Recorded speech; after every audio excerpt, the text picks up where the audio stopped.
নমস্কাৰ class 10 mathematics chapter 12 বৃত্ত সম্বন্ধীয় কালি এৰিয়াজ ৰিলেটেড টু সাৰ্কেল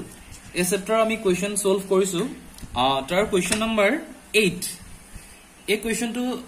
অলপ কনফিউজিং হয় এটো কোৱেশ্চনৰ ওপৰত ডাউট আছিল এগৰাকী ষ্টুডেন্টৰ আজি আমি সেই কোৱেশ্চনটো সলভ কৰিম সো মই ফাৰ্ষ্টতে কোৱেশ্চনটো কৈ দিছো এবাৰ যে এই যেটো দিয়া আছে লাইনটো এটো হৈছে ড্ৰ মৰা এটো তোমাৰ ৰানিং যেটো কম্পিটিশন হয় তাৰ এটা ট্ৰেক হয় যাৰ বাওফালে আৰু খুফালে অৰ্ধবৃত্ত মানে এই পোৰচনটো আধা বৃত্তৰ আধা এটো যদি এনেকে যোগগুল কৰি দিয়া এটা বৃত্ত হ'ব এটো বাহিৰৰ সাইড এটো ভিতৰৰ সাইড এটো ট্ৰেকটো সো ভিতৰৰ সমান্তৰাল ৰেখা দুটাৰ মাজৰ দূৰত্ব 60 মিটাৰ ইয়াৰ পৰা ইয়ালৈকে দূৰত্বটো হৈছে 60 মিটাৰ আৰু সেইভাবে প্ৰত্যেক মিটাৰ হেবুৰ প্ৰত্যেক 106 মিটাৰ দীঘল ইয়াৰ ডিসটেন্সটো 106 মিটাৰ যদি বাটটোৰ প্ৰস্থ 10 মিটাৰ হয় তেন্তে ইয়াত নিৰ্ণয় কৰা বাট এই যেটো ৰাস্তা ইয়াৰ প্ৰস্থটো দিয়া আছে মানে এই পইণ্টৰ পৰা ইয়াৰ পইণ্টলৈকে হেতু 6 মিটাৰ বাটটোৰ চাৰিফালে ইয়াৰ ভিতৰ ফালৰ দূৰত্ব এই গুটে দূৰত্বটো বিচাৰিছে আৰু বাটটোৰ কালি এই গুটে এৰিয়াটো লৈ কালিটো বিচাৰিছে গতিকে কোৱেশ্চনটো ভালকে চাবা ইম্পৰ্টেন্ট কোৱেশ্চন হয় কিন্তু তোমালোকে প্ৰেক্টিস কৰিব লাগিব কোৱেশ্চনটো ডায়াগ্ৰামিক তো যেটো আছে ডায়াগ্ৰামটো আকি তাৰ ডিটেইলস ভ্যালুটো লিখিব লাগিব হেখিনি মই দেখাই দিছো তোমালোকক মই ফাৰ্ষ্টতে কমপ্লিট ডায়াগ্ৰামটো বুজাই দিম তাৰ পাছত সলভ কৰিম কোৱেশ্চনটো এইটো হৈছে ট্ৰেকটো মই জাস্ট ৰাফলি আকিছো এটো কমপ্লিট এটা অৰ্ধবৃত্ত হয় 60 মিটাৰ ইয়াৰ দূৰত্ব এইটো লাইনৰ পৰা এটো বাহিৰৰ ভিতৰৰ লাইন দুটাৰ মাজৰ দূৰত্ব আৰু এইকি যদি বৃত্তটো শেষ হৈছে সাপোজ তোমালোকৰ বৃত্তটো এনেকে শেষ হল এটা পইণ্টটো শেষ হ'ব এনেকে গোল হৈ যাব এই পইণ্টৰ পৰা এই বৃত্তটো যত শেষ হল সেই পইণ্টলৈকে হেটো ডিসটেন্স 106 মিটাৰ দুইটা সাইডতে 106 মিটাৰ ডিসটেন্স আছে বুজি পালা নেক্সট ইয়াৰ প্ৰস্থটো মানে এই আভ্যন্তৰীণ এটো ভিতৰৰ লাইন এটো বাহিৰৰ লাইন দুটা কনসেপ্ট আছে এটা বাহিৰৰ এটা ভিতৰৰ এহেতৰ মাজৰ দূৰত্ব হৈছে 10 মিটাৰ এইটো হৈছে 106 মিটাৰ 60 মিটাৰ আৰু এতিয়া আমি কি কৰিম এই যেটো বৃত্তটো দিয়া আছে ইয়াত এই বৃত্তটোৰ পৰা এটা সোৱা ইহেতৰ মাজৰ ডিসটেন্স যেটো 60 মিটাৰ গতিকে এই কমপ্লিট এই এৰিয়াটোৰ ডিসটেন্সটো কিমান হ'ব তোমাৰ 60 মিটাৰ হ'ব গতিকে আমি ফাৰ্ষ্টতে কি কৰিব লাগিব যেকিটা অৰ্ধবৃত্ত আছে অৰ্ধবৃত্ত দুটা আছে হুফাল আৰু বাওফাল অৰ্ধবৃত্ত কিটাৰ তোমাৰ ব্যাসাৰ্ধ নিৰ্ণয় কৰিব লাগিব প্ৰথম স্টেপত আমি হেতু কৰিব লাগিব হেতু আমি কেনেকৈ কৰিম যে ধৰা হল হুফালৰ আৰু বাওফালৰ অৰ্ধ বৃত্তৰ যেটো ব্যাসাৰ্ধ r স্মল r লৈছে সো হেতু স্মল r লৈ কি কৰা হল হাফ ভিতৰৰ সমান্তৰাল ৰেখা দুডালৰ মাজৰ দূৰত্ব এতিয়া এই ৰেখা দুডালৰ মাজৰ দূৰত্ব 60 মিটাৰ ইয়াৰ আধাটো হৈ যাব এই বৃত্তটোৰ এই কমপ্লিট বৃত্তটোৰ ব্যাসাৰ্ধ ইয়াৰ ব্যাস 60 মিটাৰ কাৰণ ইহাতৰ এনেকা যদি সোৱা তোমালোকে এনেকা যদি ব্যাসডাল আকা এই পইণ্টৰ পৰা যদি ব্যাসডাল মাৰি দিও মই এফালে দেখাই দিছো এটো যদি বৃত্তটা হয় এটো যদি কেন্দ্ৰবিন্দু হয় আমি যদি এনেকা ব্যাসডাল মাৰি দিও এডাল 60 মিটাৰ কোৱেশ্চনত দিয়া আছে ইয়াৰ আধাটো হ'ব ব্যাসাৰ্ধ এই ব্যাসাৰ্ধ যদি ইয়ালে 30 মিটাৰ হয় এফালে 30 মিটাৰ হ'ব সিম্পল সো আমি ব্যাসাৰ্ধ - r 30 মিটাৰ ললো নেক্সট কি পালো যে ৰাস্তাটোৰ চাৰিওফালে ইয়াৰ ভিতৰৰ ফালৰ দূৰত্ব আমাক কি বিচাৰিছে পৰিধিটো বিচাৰিছে কোনটো পৰিধি ৰাস্তাটোৰ চাৰিওফালে কোন বাহিৰৰ নে ভিতৰৰ এই বস্তুটো ভিতৰৰ যেটা লাইন আছে সেই লাইনডালৰ পৰিধিটো আমি উলিয়াব লাগে হেতু কাৰণে আমি কি কৰিম 106 দুটা যোগ হল আৰু প্লাস কি হ'ব 2 ইনটু কোনটো হ'ব 30 মিটাৰ যোনটো অৰ্ধবৃত্তৰ পৰিধি অৰ্ধবৃত্তৰ আগত 2 এটা আহিলে কিয় আহিলে কাৰণ দুটা আছে অৰ্ধবৃত্ত হল আৰু অৰ্ধবৃত্ত তোমাৰ কি হল পাই পৰিধিটো লৈছো আমি পাই r এতিয়া পাই r পৰিধিটো লোৱাৰ পিছত কি হৈ গল এই যেটো তোমাৰ 106 এই 106 ললো আমি 106 ললো 106 পালো এতিয়া আমাৰ থাকি গল কি এই পোৰচনটো ক্লামাৰ লাগে এই পোৰচনটোৰ পৰিধি লাগে এই পোৰচনটোৰ পৰিধি কাৰণে আমি কি কৰিলো তোমাৰ তাৰ এই অৰ্ধবৃত্তাকাৰ গোলা যেটো বৃত্তাখণ্ড তাৰ পৰিধিটো উলিয়ালো সেই পৰিধিটো পালো আমি কি পালো 2 পাই 2 টো অলৰেডি মাল্টিপ্লাইড হ'ব আৰু 30 মিটাৰ অৰ্ধবৃত্তৰ পৰিধি পাই r আমি কৰি দিলো পাই r আমি এটো ভ্যালুটো পাই গলো এখিনি ক্যালকুলেশন কৰিবা 2804 ডিভাইড বাই 7 হ'ব তোমালোকে ডেসিমেলত নিব পৰা নিনিব পৰা গতিকে ফাৰ্স্ট কোৱেশ্চনৰ আনসাৰটো আমি এখিনিত শেষ হল এতিয়া আমি নেক্সট কোৱেশ্চনটোত যাম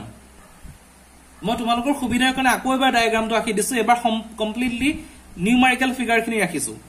ইয়াত কি কৈছে যে বাটটোৰ কালি লাগে মানে আমাক এই পোৰচনটো কালি খুদা নাই আমাক কমপ্লিট এই গুটে ৰাস্তাটোৰ কালি বিচাৰিছে কমপ্লিট যেটো ৰাস্তা আছে ভিতৰ বাহিৰ সকলো মিলাই এই পোৰ্শনটো আমাক কালিটো লাগে এই গুটেই পোৰ্শনটো আমাক কালি বিচাৰিছে ভিতৰটো কিন্তু বাদ দি হেতু কাৰণে আমি কি কৰিব লাগিব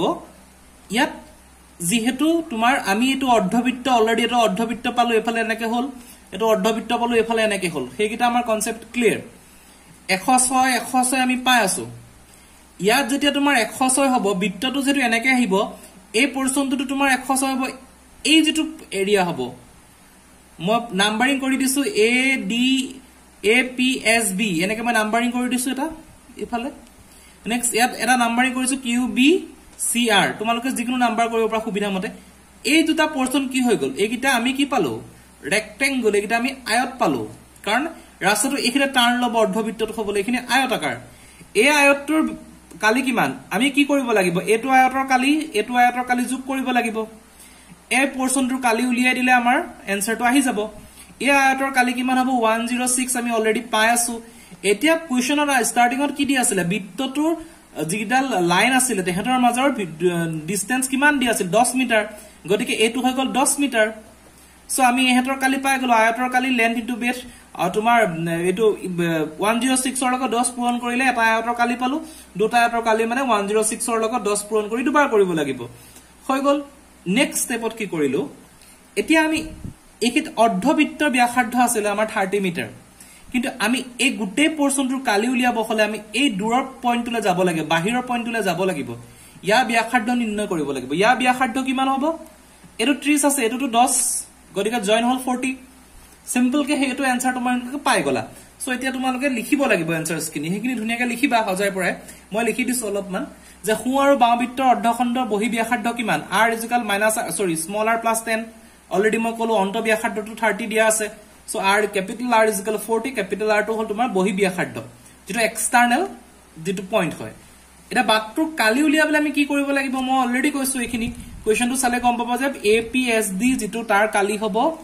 দেন QBCR তাৰ যেটো কালি হ'ব হেৰুটা আমি কালি জয়েন কৰিব লাগিব হৈ গল নেক্সট আমি কি কৰিব লাগিব নেক্সট আমি আকৌ কোৱেশ্চনটো যাব লাগিব